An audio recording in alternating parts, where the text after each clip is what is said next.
Nagbabawal na daw ang MC Taxi Vloggers.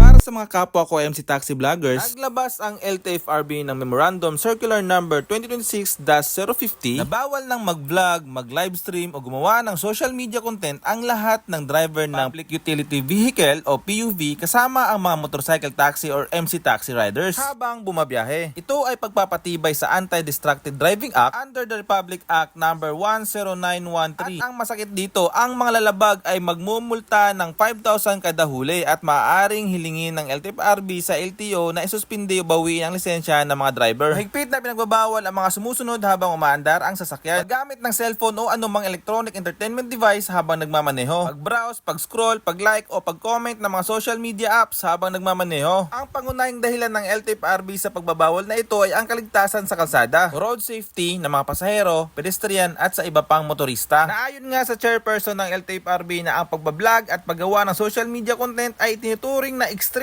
form of distractive driving. Kung safety ang pag-uusapan ay sang-ayon tayo dito. Ang tanong ko lang, bawal na rin bang mag-record ng video kung ang iyong camera ay maayos at stable naman nakakabit sa iyong motor? Na hindi mo na kailangang hawakan pa ng iyong kamay, na maayos mong hinawakan na iyong manubela habang ito ay tumatakbo? Kung safety ang pag-uusapan, ito ay nagsisilbing dashcam naming mga MC taxi riders sa mga masasamang uri na pakalat-kalat dyan sa kalsada at pati sa mga hindi inaasahang pangyayari. Dito nare-record lahat ng mga pangyayari at para pwede nating mabalikan kung sino yung gumawa ng mali at kung sino yung gumawa ng tama. Hindi kami tutol sa nasasabing batas dahil para lang din naman ito sa safety ng bawat isa. Pero kung ang pagre-record ng video na maayos at hindi naman nakikita nakaka-distract sa pagdadrive o kung ginamit naman ito sa tamang paraan, kung pati yan ay huhulihin, ay aba kawawa yung mga MC taxi vloggers na gumagawa naman ng tama. Nilinaw naman ng LTFRB na hindi pinagbabawal ang pagbablog sa pangkalahatan. Pwede pa rin mag-vlog ang mga riders at drivers kung ang sasakyan ay nakaparada ng maayos at hindi umaandar sa kalsada. At sana mas malinawan tayong lahat sa nasasabing batas na ito. Kayo ba mga buddy, ano ba ang reaksyon nyo sa nasabing batas na ito? Comment mo dyan sa baba para pag-usapan natin. Bago matapos ang video na ito, hindi kami tutol sa nasasabing batas dahil para lang din naman ito sa safety ng bawat isa. Ang hiling ko lang ay sana wag naman nilang lahatin. May gumagawa ng mali at may gumagawa din ng tama. At sana mapa-implement ito ng maayos. At ayun lang mga buddy, mag-iingat tayong lahat at ride safe always. God bless.